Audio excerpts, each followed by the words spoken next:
Hello guys, good evening. Welcome back to Lakshmi Lokesh YouTube channel guys. So ಈಗಿನ್ನೇನು ಸಂಜೆ ಆಗಿದೆ. ಈಗ ರಿತಿಕ್ಷನ್ ಕರ್ಕೊಂಡು ಹೋಗಬೇಕು. ಸಂಜೆ ಈಗ ಮನೆಯಲ್ಲೂ ಕೂಡ ದೀಪ ಎಲ್ಲ ಹಚ್ಚಿ ಈಗ ಇನ್ನೇನು ರಿತಿಕ್ಷನ್ ಕರ್ಕೊಂಡು ಹೊರಡ್ತಾ ಇದ್ದೀನಿ. ಎಲ್ಲ ರೆಡಿ ಮಾಡಿದ್ದೀನಿ. ಋತ್ವಿಕ್ ಎತ್ಕೋತೀನಿ ಇರೋ ರಿತಿಕ್ಷಾ. ಸೊ ಇವಾಗ ಹೇಳ್ಬಿರಕ್ಕೆ ಇನ್ನೇನು ಹೊರಟಿದ್ದೀವಿ. ಮೇಡಮ್ ಅವರು ನಮ್ಮ ಮನೆ ಮಗಳು ತಗೊಂಡು ಹೋಗ್ತಿದ್ದಾಳೆ. ಈ ಥರ ರೆಡಿ ಆಗಿದ್ದಾಳೆ. ಎಲ್ರಿಗೂ ಇನ್ನೊಂದ್ಸಲಿ ವಿಶ್ ಮಾಡ್ಬಿಡು. ಹ್ಯಾಪಿ ಸಂಕ್ರಾಂತಿ. ಎಲ್ಲರೂ ಒಳ್ಳೇದು ಮಾತಾಡಿ. ಸೊ ಹಲೋ ಗಾಯ್ಸ್, ಇನ್ನೊಂದ್ಸಲಿ ಕಂಟಿನ್ಯೂ ವ್ಲಾಗ್ ಇದು. Welcome back to Lakshmi Lokesh YouTube channel guys. ಎಲ್ಲರೂ ಹೇಗಿದ್ದೀರಾ? ಐ ಹೋಪ್ ಎಲ್ಲರೂ ಚೆನ್ನಾಗಿದ್ದೀರಾ ಅಂತ ಅಂದ್ಕೊಂಡಿದ್ದೀನಿ. ನಾನು ಕೂಡ ತುಂಬ ಚೆನ್ನಾಗಿದ್ದೀನಿ. ಹಾಗೆ ಇವತ್ತಿನ ವ್ಲಾಗಲ್ಲಿ ಇನ್ನು ಮನೆ ಹತ್ರ ಕರ್ಕೊಂಡೋಗಿ ಏನೇನು ಕೆಲಸ ಮಾಡ್ತಿದ್ದಾರೆ ಅನ್ನೋದನ್ನು ಶೇರ್ ಮಾಡಬೇಕು ಅಂತ ಅಂದ್ಕೊಂಡಿದ್ದೀನಿ. ಇನ್ನು ಇವತ್ತು ಮನೆಯಲ್ಲಿ ಸ್ಟೀಲ್ ರಾಡ್ ಹಾಕ್ತಿದ್ದಾರೆ. ಸೊ ಸ್ಟೀಲ್ ರಾಡೆಲ್ಲ ಹಾಕಿದ್ದಾರೆ. ಹೆಂಗೆ ಕಾಣಿಸ್ತಿದೆ, ಹೆಂಗೆ ಹಾಕಿದ್ರು, ಈಗ ಫಸ್ಟ್ ಫ್ಲೋರು ಮತ್ತು ಸೆಕೆಂಡ್ ಥರ್ಡ್ ಫ್ಲೋರ್ ಹೆಂಗೆ ಹಾಕಿದ್ದಾರೆ ಅನ್ನೋದನ್ನು ಮನೆ ಹತ್ರ ಕರ್ಕೊಂಡೋಗಿ ಶೇರ್ ಮಾಡ್ತೀನಿ. ಹಾಗೆ ನಿನ್ನೆ ನೈಟ್ ರಿತಿಕ್ಷನ್ನ ಎಳ್ಬೀರ ಕರ್ಕೊಂಡೋಗಿದ್ದೆ. ಕರ್ಕೊಂಡೋದಾಗ ತುಂಬ ಕತ್ಲಾಗ್ಬಿಟ್ಟಿತ್ತು. ಮತ್ತು ಋತ್ವಿಕ್ನು ಕೂಡ ಎತ್ಕೊಂಡು ಹೋಗಿದ್ದೆ. ಲೋಕಿ ಇರಲಿಲ್ಲ. ನಾನು ನಡ್ಕೊಂಡು ಹೋಗಿ ಕೊಡಿಸ್ಕೊಂಬರ್ಬೇಕಾದ್ರೆ ಎಲ್ಲರದ್ದು ವಿಡಿಯೋ ಮಾಡೋಕ್ಕಾಗಲಿಲ್ಲ. ಸೊ ಹಾಗಾಗಿ ಅದನ್ನು ವ್ಲಾಗ್ ಶೇರ್ ಮಾಡಿಲ್ಲ ಗೈಸ್. ಎಳ್ಬೀರಕ್ಕೆ ಹೋದಾಗಂತೂ ನಾವು ಮನೆ ಬಿಟ್ಟಾಗ 6 ಗಂಟೆ ಆಗಿತ್ತು. ಬಟ್ ನಾನು ರಿಟರ್ನ್ ಮನೆಗೆ ಬರೋ ಅಷ್ಟರಲ್ಲಿ 8:15 ಆಗೋಗಿತ್ತು. ಎಲ್ಲರ ಮನೇಲೂ ಕೂತ್ಕೊಂಡು ಸ್ವಲ್ಪ ಹೊತ್ತು ಮಾತಾಡಿ ಟೈಮ್ ಪಾಸ್ ಮಾಡ್ಕೊಂಡು ಬರೋದೇ ತುಂಬ ಲೇಟ್ ಆಯಿತು. ಸೊ ಬನ್ನಿ ನೆನ್ನೆ ವ್ಲಾಗೆ ಶೇರ್ ಮಾಡ್ತೀನಿ. ಸೊ ಅದರಲ್ಲೇ ಇವತ್ತಿನ ಸ್ಟೀಲ್ ರಾಡ್ ಹೆಂಗೆ ಹಾಕ್ತಿದ್ದಾರೆ ಅಂತ ಮನೆ ಹತ್ರ ಹೋಗಿ ತೋರಿಸ್ಕೊಂಡು ಬರ್ತೀನಿ. ಹಾಗೇ ನಾನು ಮಕ್ಕಳಿರೋರು ಸಂಕ್ರಾಂತಿ ಹಬ್ಬಕ್ಕೆ ಎಳ್ಬೀರ್ಬೇಕಾದ್ರೆ ಅವ್ರಿಗೂ ಕೂಡ ಇದನ್ನ ಕೂರಿಸಿ ಎಳ್ಬೀರ ಥರ ಹಾಕಿ ತಲೆ ಮೇಲೆಲ್ಲ ಅಕ್ಷತೆ ಹಾಕಿ ಆಶೀರ್ವಾದ ಮಾಡ್ತಾರೆ. ಬಟ್ ಅದು ನಾನು ಈ ವರ್ಷ ಮಾಡಲಿಲ್ಲ. ನೋಡೋಣ, ನೆಕ್ಸ್ಟ್ ವರ್ಷದಿಂದ ಮಾಡಬೇಕು ಅಂತ ಅಂದ್ಕೊಂಡಿದ್ದೀನಿ. ಸೊ ಬನ್ನಿ ಗೈಸ್, ಮನೆ ಹತ್ರ ಹೋಗಿ ವ್ಲಾಗ್ ಶೇರ್ ಮಾಡ್ತೀನಿ. ಮನೆ ಹತ್ರ ಹೋಗೋಷ್ಟರಲ್ಲಿ ಆಲ್ರೆಡಿ ಕೆಲಸ ಸ್ಟಾರ್ಟ್ ಮಾಡಿದ್ದಾರೆ. ಸೊ ನನಗೆ 15 ಡೇಸಿಂದನೂ ಹೇಳ್ತಾ ಇದ್ದೆ ಬನ್ನಿ ಬನ್ನಿ ಅಂತ. ಅವ್ರು ಬಂದಿಲ್ಲ. ಫೈನಲಿ 15 ಡೇಸ್ ಆದಮೇಲೆ ಬಂದಿದ್ದಾರೆ. ಐಟಮ್ಸ್ ಎಲ್ಲ ತಂದು ಇಟ್ಟಿನೇ 15 ದಿನ ಆಗಿತ್ತು. ಬಟ್ ಇವತ್ತು ಬಂದಿದ್ದಾರೆ ನೋಡಿ. ಸೊ ಫಸ್ಟು ಅಲ್ಲಿಗೆ ಹಾಕ್ಸೋದು ತುಂಬಾ ಇಂಪಾರ್ಟೆಂಟ್ ಆಗಿತ್ತು. ಯಾಕೆ ಅಂತ ಹೇಳಿದ್ರೆ ಋತ್ವಿಕ್ ಎಲ್ಲಿ ಬಗ್ ನೋಡಿಬಿಡ್ತಾನೋ. ಓಪನ್ ಇದ್ದರೆ ಮಕ್ಳಿಗೆ ಗೊತ್ತಾಗಲ್ಲ ಅಲ್ಲ. ಸೊ ಕೆಲವೊಮ್ಮೆ ನಾವೇ ಬಗ್ ನೋಡೋಕ್ಕೆ ಹೆದರ್ಕೋತೀವಿ ಅಂತ ಹೇಳಿ ಅದನ್ನು ಫಸ್ಟ್ ಹಾಕ್ಸೋಣ ಅಂತೇಳಿ ಹಾಕಿಸ್ತಾ ಇದ್ದೀನಿ. ಇನ್ನು ಅವರು ಫಸ್ಟೇ ಒಂದೆರಡು ಕಟ್ ಮಾಡಿ ಇಟ್ಕೊಂಡಿದ್ರು. ಸೊ ಕಟ್ ಮಾಡಿ ಇಟ್ಕೊಂಡಿರೋದಕ್ಕೆ ಅದೇ ಲೆವೆಲಿಗೆ ಎಷ್ಟು ಬೇಕೋ ಅಷ್ಟು ರಾಡ್ ಕೂಡ ಹಾಕ್ಕೊತಾ ಇದ್ದಾರೆ. ಸೊ ಫಸ್ಟೇ ಒಂದೇ ಸಲ ಅದು ಎಷ್ಟು ಅಡಿ ಇದೆಯೋ ಅಷ್ಟು ಅಡಿ ಕಟ್ ಮಾಡ್ಕೊತಾ ಇದ್ದಾರೆ. ನಾವು ಆ್ಯಕ್ಚುಲಿ 5 ಕಂಬಿ ಹಾಕಿಸ್ತಾ ಇದ್ದೀವಿ. ಸೊ 4 ಹಾಕ್ತೀನಿ ಅಂದಿದ್ರು ಅವರು. 4 ಬೇಡ ಅಂಥೇಳಿ 5 ಹಾಕಿಸ್ತಾ ಇದ್ದೀವಿ. ಗ್ಯಾಪ್ ಜಾಸ್ತಿ ಆಗಿಬಿಡುತ್ತೆ 4 ಆದರೆ. ಈಸಿಯಾಗಿ ಮಕ್ಕಳು ಸ್ಟೆಪ್ಸ್ ಥರ ಹತ್ತು ಬಿಡ್ತಾರೆ ಅಂಥೇಳಿ 5 ಹಾಕಿಸ್ತಾ ಇದ್ದೀವಿ. ಇನ್ನು ಮೇಲೆ ಹೈಟ್ ಇದೆ ಅದು ಆ್ಯಕ್ಚುಲಿ. ಸೊ ಹಾಗಾಗಿ 5 ಗ್ರಿಲ್ ಹಾಕಿಸ್ತಾ ಇದ್ದೀವಿ.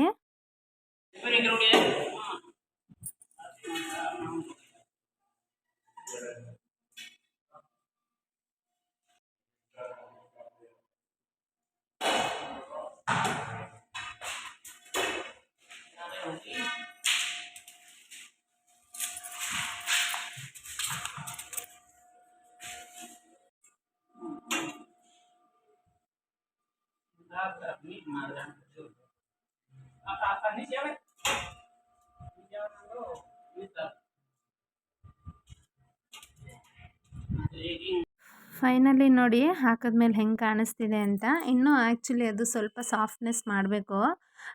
ಬರೀ ಫಿಟ್ ಮಾಡಿ ಹೋಗಿದ್ದಾರೆ. ಎಲ್ಲ ಆದಮೇಲೆ ಸ್ವಲ್ಪ ವೆಲ್ಡಿಂಗ್ ಮಾಡಿರೋ ಜಾಗದಲ್ಲೆಲ್ಲ ರಫ್ ಇರುತ್ತಲ್ಲ. ಸೊ ಅದನ್ನು ಸಾಫ್ಟ್ ಮಾಡಿ ಅವ್ರ ಹತ್ರ ಏನೋ ಒಂದು ಕ್ರೀಮ್ ಇರುತ್ತೆ ಅದು ಹಾಕಿ ಎಲ್ಲ ಒರೆಸ್ತಾರೆ. ಇನ್ನು ಟೋಟಲಿ ನೋಡಿ 3 ಫ್ಲೋರನ್ನು ಕಂಪ್ಲೀಟ್ ಆದಮೇಲೆ ಹೆಂಗೆ ಕಾಣಿಸ್ತಾ ಇದೆ ಅಂಥೇಳಿ. ಸೊ ಸ್ಟೀಲ್ ಹಾಕ್ಸಿದ್ಮೇಲೆ ಒಂಥರ ಬಿಲ್ಡಿಂಗ್ ತುಂಬ ಲುಕ್ ಅನ್ನಿಸ್ತಾ ಇದೆ. ನಾನು ಆಗಲೇ ಹೇಳಿದೆ ಅದು ಹಾಕಾದ್ಮೇಲೆ ಸ್ವಲ್ಪ ಅದನ್ನು ರಫ್ ಇರೋದನ್ನೆಲ್ಲ ನೈಸ್ ಮಾಡಿ ಕಂಪ್ಲೀಟ್ ಮಾಡಿ ಕ್ರೀಮ್ ಹಾಕ್ತಾರೆ ಅಂತ. ಇನ್ನು ಮೇಲ್ಗಡೆ ಫ್ಲೋರಲ್ಲಿ ಎಲ್ಲ ಮುಗಿಸ್ಕೊಂಡು ಕೆಳಗಡೆ ಬಂದಿದ್ದಾರೆ. ಈಗ ಮಾಡಬೇಕಾದ್ರೆ ಅಂತೂ ಪಾಪ ತುಂಬ ಕಷ್ಟ ಆಗುತ್ತೆ. ಇನ್ನು ಕಂಪ್ಲೀಟ್ ಬಿಲ್ಡಿಂಗ್ ಹೆಂಗೆ ಕಾಣಿಸ್ತಾ ಇದೆ ನೋಡಿ. ಫುಲ್ ಕಂಪ್ಲೀಟ್ ಆಗಿದೆ. ಇನ್ನೇನು ಗೃಹ ಪ್ರವೇಶದ ಒಂದೇ ಬಾಕಿ ಇರೋದು. ಸ್ವಲ್ಪ ಸಣ್ಣ ಪುಟ್ಟ ಕೆಲಸ ಬಾಕಿ ಇದೆ ಅಷ್ಟೇ. ನೋಡಿದ್ರಲ್ವಾ ಮನೆ ಹತ್ರ ಆ್ಯಕ್ಚುಲಿ ಹೆಂಗೆ ಕಾಣಿಸ್ತಾ ಇದೆ ಗ್ರಿಲ್ಲು ಅಂತ ಹೇಳಿ. ಇನ್ನೊಂದು ಏನಪ್ಪ ಅಂತ ಹೇಳಿದ್ರೆ ಸ್ವಲ್ಪ ಜಗಳನೂ ಕೂಡ ಆಯಿತು. ಯಾಕೆ ಅನ್ನೋದನ್ನು ಹೇಳ್ತೀನಿ.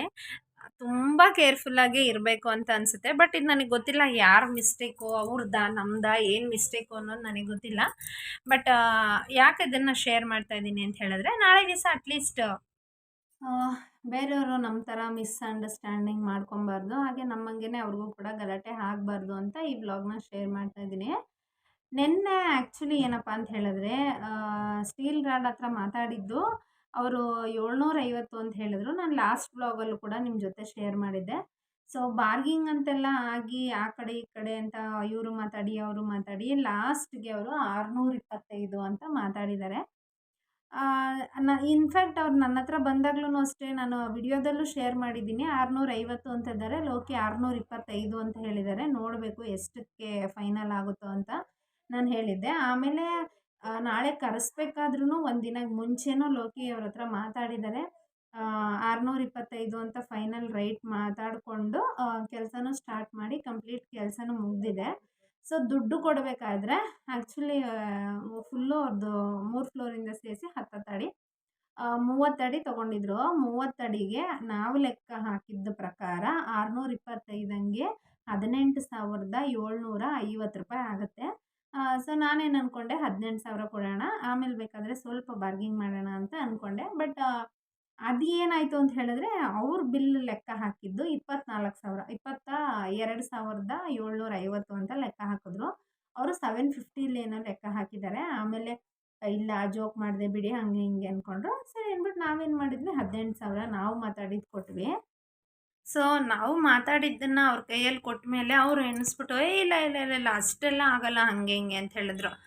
ಆಮೇಲೆ ನನಗನ್ನಿಸ್ತು ಬೇಡ ಅವ್ರು ಏನು ಮಾತಾಡಿದಾರೋ ಅದನ್ನು ಕೊಟ್ಬಿಡೋಣ, ಯಾಕೆ ಎಷ್ಟು ಬಾರ್ಗಿಂಗ್ ಮಾಡಿದ್ರು ಅಷ್ಟೇ ಅಂತ ಹೇಳಿ ನಾನೇನು ಮಾಡಿದೆ, ಸೊ 200 ಇಟ್ಕೊಳ್ಳೋಣ ಅಂದ್ಬಿಟ್ಟು ಅವ್ರಿಗೆ ನಾನು ಕೊಟ್ಟಿದ್ದು 18,500 ನಾನು ಕೊಟ್ಟೆ.